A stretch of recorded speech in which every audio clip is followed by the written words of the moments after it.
Nous sommes rendus à l'entrevue débat.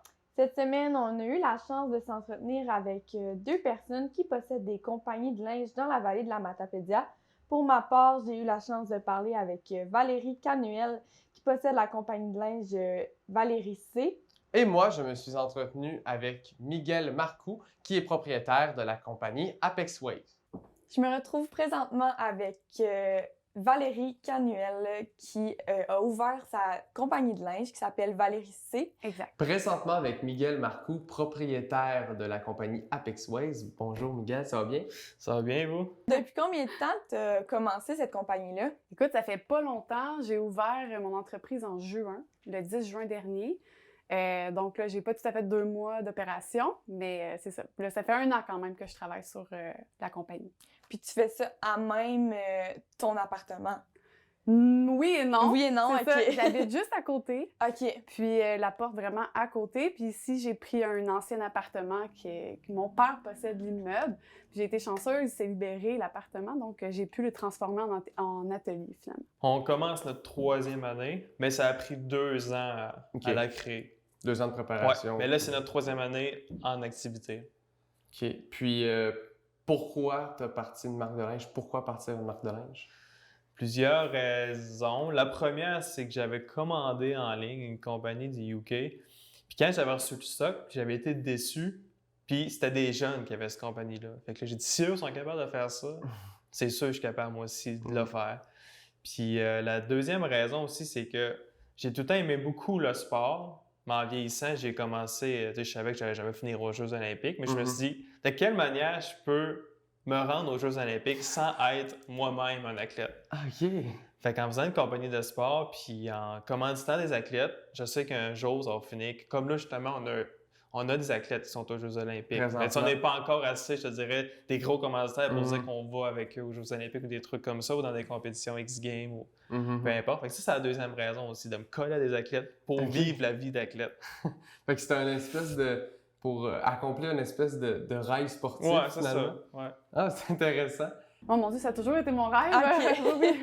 Moi, je suis dans la mode depuis plus que 10 ans, c'est sûr. Là. J'ai fait un premier deck ici à Amqui en comptabilité et gestion dans l'optique d'avoir ma propre entreprise éventuellement. Puis par la suite, j'ai été faire un autre deck en design de mode à Québec. Okay. C'est vraiment là que j'ai appris là, le vêtement, comment ça fonctionne, faire une collection, comment ça fonctionne. Puis j'ai fini à l'université, j'ai fait un baccalauréat de 3 ans là, en commercialisation de la mode pour avoir mon propre site Internet, me faire des contacts, connaître un peu l'industrie de la mode au Québec. Donc, après tout ce beau bagage-là, en ayant travaillé aussi en même temps là, à temps partiel dans différentes entreprises à Montréal et à Québec, mais là, je me sentais juste vraiment prête là, à me starter moi aussi, là, ma propre marque. Pourquoi revenir ici? Est-ce que c'est plus facile partir une compagnie en région ou... Ben dans mon cas, qui Ouais. est vraiment là, la mode, tu sais, coup de cœur, si je peux dire, c'est pas des basics, là, c'est vraiment autre chose. Je pense que c'est un peu le contraire initialement. Ça aurait été plus facile de démarrer en ville, simplement pour... Moi, je fais tout faire au Québec, mais c'est à Montréal et à Québec, là, les fournisseurs, donc ça me... Tu sais, je dois quand même me déplacer régulièrement. Par contre, ça s'est avéré qu'étant donné que l'appartement se libérait ici, tu sais, être proche de ma famille, Ouais. eux, ils me donnent un coup de main là, incroyable. S'ils n'étaient pas là, j'aurais vraiment de la difficulté à continuer. Tout ce qui est ici, le mobilier a été fait par mon père et mon copain dans un garage qu'on a ici. Tu sais, en ville, je reste en condo. J'ai encore un condo, Ouais. mais je reste en condo, fait que je peux rien faire, là, finalement. C'est beaucoup plus compliqué puis plus dispendieux là, à Montréal, c'est sûr. Moi, je dis c'est 50-50. Ah ouais? C'est plus facile parce que tu as beaucoup l'achat local qui est super, très bon, très fort. Surtout depuis la pandémie. Tout le monde en Ouais, parle. mais même l'achat avant local. ça, je te dirais que ça va être super bon, nous aussi, de notre côté. Ce qui est plus difficile, c'est au niveau du transport. Ça va me coûter plus cher shipper un colis à Amqui, nous, on est à Québec, versus shipper un colis à Montréal. Ah ouais? Ouais. Puis ça me coûte encore moins cher shipper, exemple, aux États-Unis. Des fois, ça dépend quel secteur. C'est une théorie du pourquoi c'est plus cher? C'est des prix de masse. Tu sais, eux autres, ça marche avec Montréal, il y a tant de shipping qui va se faire. Amqui. Exemple, on vient un colis à Amqui, ça va me coûter peut-être bien 15, 14. Montréal, c'est 12 piastres. OK, parce qu'il y en a plus qui partent. Ben, il y en a plus qui est à Montréal. Fait que là, quand tu vas shipper, exemple, aux États-Unis, des fois, ça va me coûter 8 piastres. OK. Fait que tu sais, c'est vraiment tout dépendamment. Puis en général, ben ouais, c'est ça, 50-50. T'as beaucoup plus d'influenceurs, d'athlètes, des trucs comme ça qui vont savoir dans le coin de la ville, de Montréal, versus ici, c'est un peu plus limité. Mais ici, tu vas faire de quoi les gens vont beaucoup plus participer, tout le monde va plus se connaître, versus t'es en ville, tu crées une compagnie, le monde va s'en foutre de toi. Là. OK, ouais. Ici, c'est pas pareil. Là. Ouais, parce qu'ici, il y a aussi, il y a aussi un principe qu'il n'y a pas, tu sais, il y a pas beaucoup de compétition. Je Non. veux pas, parce qu'on est moins nombreux. Non, c'est ça. Puis en étant en ligne, que tu sois n'importe où, ça change absolument rien. Ouais. Puis là, t'en as parlé un peu, mais tu fabriques ton linge où exactement? C'est ça, j'ai 2 fournisseurs. J'en ai un à Québec, les productions ARN, et j'ai Mode Vienna à Montréal. Vraiment 2 belles entreprises. J'ai une grande partie qui est fabriquée en Asie, puis j'ai une partie qui est fabriquée aussi au Québec. OK. Comme la dernière collection qui est sortie, ben elle est faite 100% dans le fond au Québec.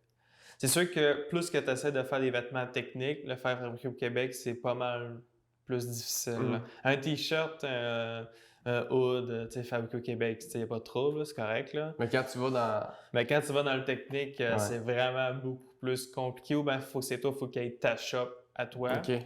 Puis après ça, quand il faut que tu fasses des plus grosses quantités, ben ça devient bien plus compliqué. Là.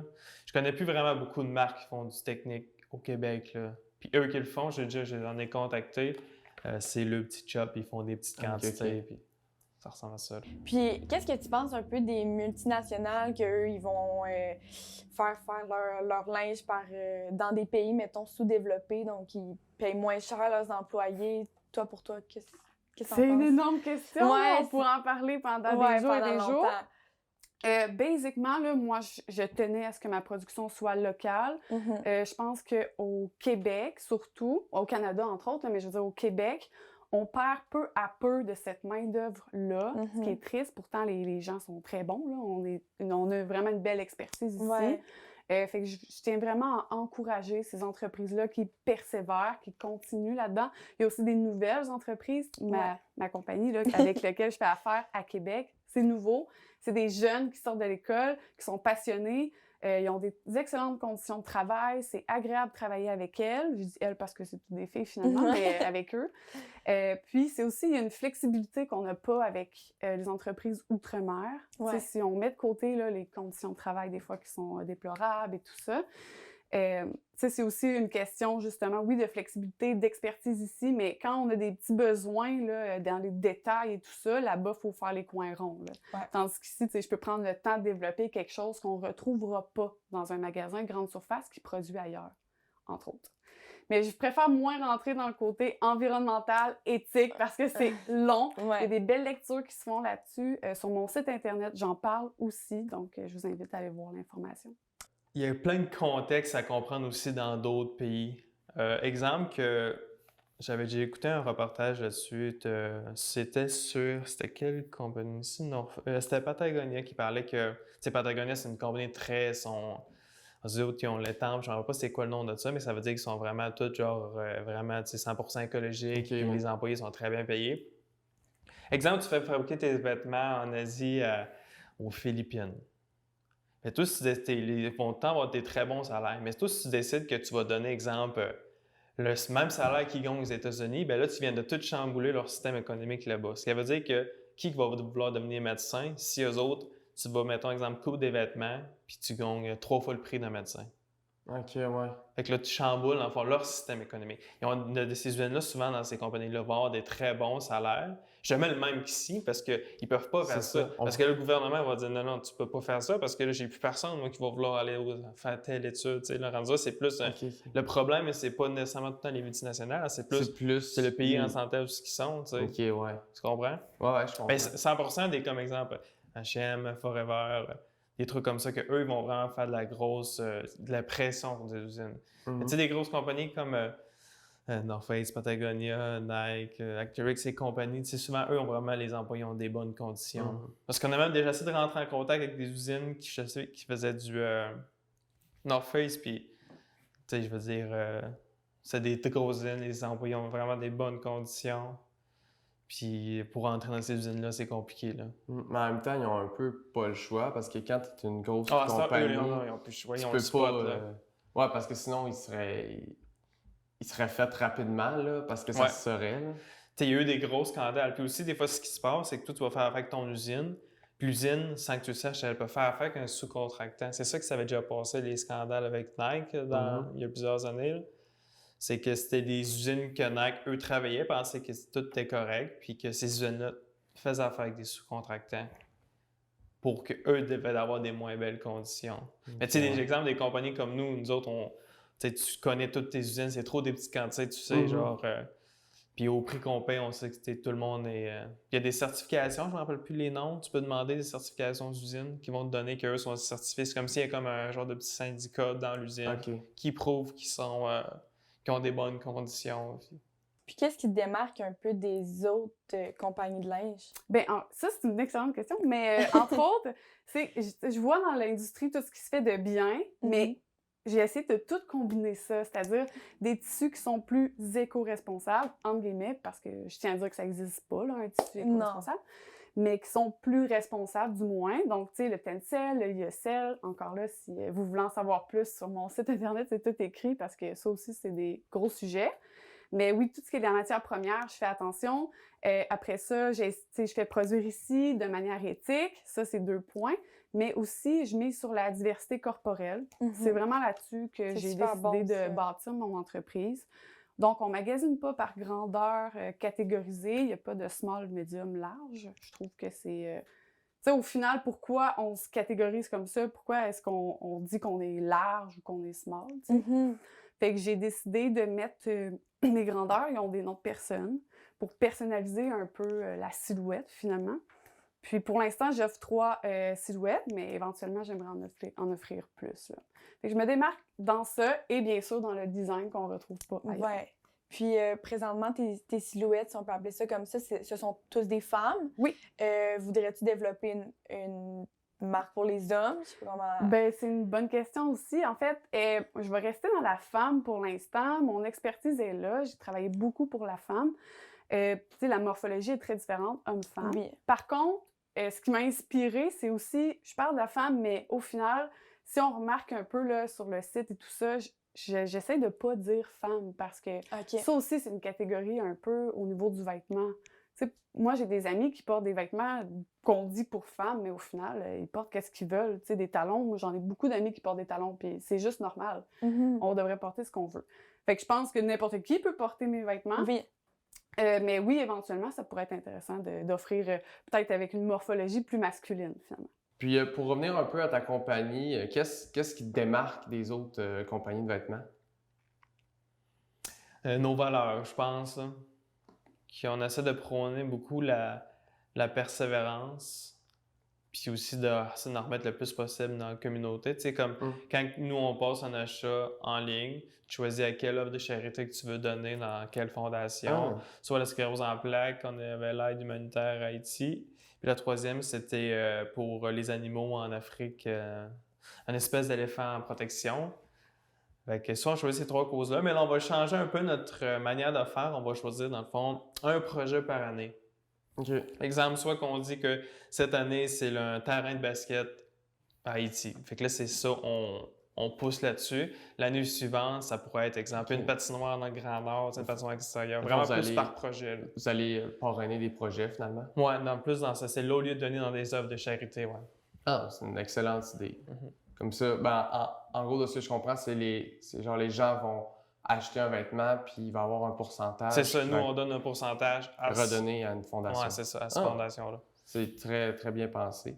Puis, comme dernière question, pour ceux qui désirent se procurer vos vêtements, où peuvent-ils le faire? En ligne, apexways.com, Sport Expert MQueen. Il y a le Sport Expert à Gaspé aussi. On a un magasin à Chandler. Sinon, les gens en ville, il y a Bromont. On est dans un magasin à Bromont aussi. Pour l'instant, ça ressemble à ça. Sinon, c'est tout en ligne, ça se passe. Puis pour ceux qui désireraient se procurer tes vêtements, où est-ce qu'ils peuvent le faire? C'est directement sur mon site internet, www.valeriecdesign.ca. Mon site est transactionnel, évidemment. Aussi sur Facebook, Instagram, là, on peut se rendre directement sur le site web. Je vais être aussi au Festival Mode et Design dans 3 semaines, qui a lieu à Montréal. Donc, du 19 au 22 août. Je vais essayer de participer au plus de petits pop-up shops et semaines de mode qu'il y a au Québec le plus possible. Puis aimerais-tu éventuellement avoir ta ligne de vêtements dans les magasins?